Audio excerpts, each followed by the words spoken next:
అనిపిస్తుంది? అది emotion sir. అది అంటే మా మదర్కి ఫాదర్కి నేను చిన్నప్పటి నుంచి ఏమి ఇవ్వలేదు. అందుకే వాళ్ళ పేర్లు నా ఫస్ట్ చేర్చుకున్నాను నన్ను. అంటే నేను చేర్చుకోవడం కాదు, వాళ్ళ పేరు మధ్యలో నా పేరు ఉండాలి అనేది పెట్టుకున్నాను అనమాట. హ్యాపీగా ఉంది సార్. వాళ్ళకి నేను నా లైఫ్లో ఇవ్వగలిగింది ఇది ఈరోజు అని నేను అనుకుంటున్నాను. కాదు, అంటే మీ పేరు ముందు మీ మదర్ ఫాదర్ పెట్టుకోవడం కాకుండా, సార్ అంటే ఏ ఫిలిం బై రాజమౌళి అలాగా మీరు a film by Durga Naresh, SP Durga Naresh అని చెప్పి. Happy sir. అంటే అందరికీ నా కథ నేను రాశాను, దాని జీవితం ఏంటో తెలుసు. సో ఇది నేను తప్ప ఎవరు తీయలేరు దీన్ని అనేది నేను క్లారిటీగా ఉన్నాను కాబట్టి ఏఎస్పి దుర్గా నరేష్ అనేది ధైర్యం చేసుకున్నాను సార్ నేను. సో అది నేను గర్వంగా ఫీల్ అవుతున్నాను, హ్యాపీ ఫీల్ అవుతున్నాను సార్. సో ఇప్పుడే నరేష్ గారు టవల్ వేసామని చెప్పి అన్నారు, ఆ టవల్ మీరు తీసుకుంటున్నారా? తప్పకుండా సార్, అవకాశం వస్తే ఎందుకు తీసుకోండి సార్.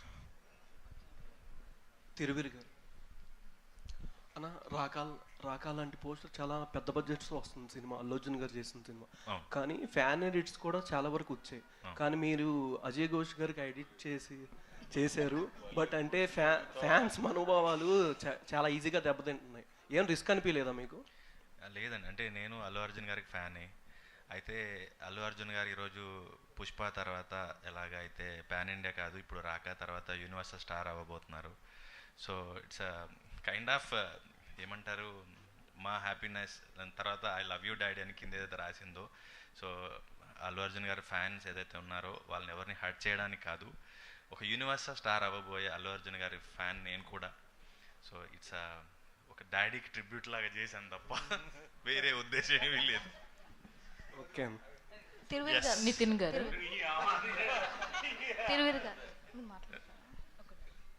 నితిన్ గారు హాయ్ అండి. సో ప్రీవియస్గా ఫిల్మ్స్ అన్ని చూసుకున్నట్లయితే డిస్ట్రిబ్యూషన్కి బన్నీవాస్ గారు అండ్ వంశీ నందిపాటి గారు చేశారు. సో బట్ దీనికి ఎందుకని మైత్రి అండ్ పిఎంఎఫ్కి వెళ్ళాల్సి వచ్చింది? సాయి డిస్ట్రిబ్యూషన్కి లాస్ట్ 2 ఫిల్మ్స్తో కంపేర్ చేసి, లాస్ట్ 2 ఫిల్మ్స్ ఏమో బన్నీవాస్ గారు అండ్ వంశీ నందిపాటి గారు చేశారు. బట్ ఈ ఫిల్మ్కి ఎందుకని చేంజ్ అయ్యారు అండ్ డిఫరెన్స్ ఏం చూసారు? ఎవరు బెస్ట్ అనుకుంటున్నారు? బెస్ట్ ఫిలింకి డైరెక్టర్ మారుతున్నట్టే ప్రొడ్యూసర్ మారుతున్నట్టే డిస్ట్రిబ్యూటర్ కూడా మారుతున్నారండి. That simple. బట్ ప్రీవియస్ ఫిల్మ్కి వాళ్ళు చేసిన ప్రమోషన్స్ కానీ ఫిల్మ్కి చాలా ప్లస్ అయ్యాయి కదా, ఎందుకని మార్చుకోవాల్సి వచ్చింది? ఎందుకని మార్చుకోవాల్సి వచ్చిందంటారా? సో మేము తీసే సినిమాలు నెంబర్ చాలా ఎక్కువ అండి. సో మాకు డిఫరెంట్ పార్ట్నర్స్ కూడా కావాలి. సో ఆ ప్రయత్నంలోనే మైత్రి అండ్ పీపుల్ మీడియా ఫ్యాక్టరీ గారితో ట్రావెల్ అవ్వడం జరుగుతుంది. అండ్ నెక్స్ట్ సినిమా మళ్ళీ వాసు గారితో వంశీ గారితో మళ్ళీ ఇంకో సినిమా కూడా చేస్తున్నాం. అండ్ ఇద్దరు ఇంపార్టెంటే, ఇద్దరితోనూ ట్రావెల్ అవుతాం అంతే. డైరెక్టర్ గారు నరేష్ గారు హాయ్ అండి. తిరువీర్ కంటెంట్ కూడా చాలా బాగుంటుంది. ఆడియన్స్కి తిరువీర్ నుంచి ఒక సినిమా వచ్చి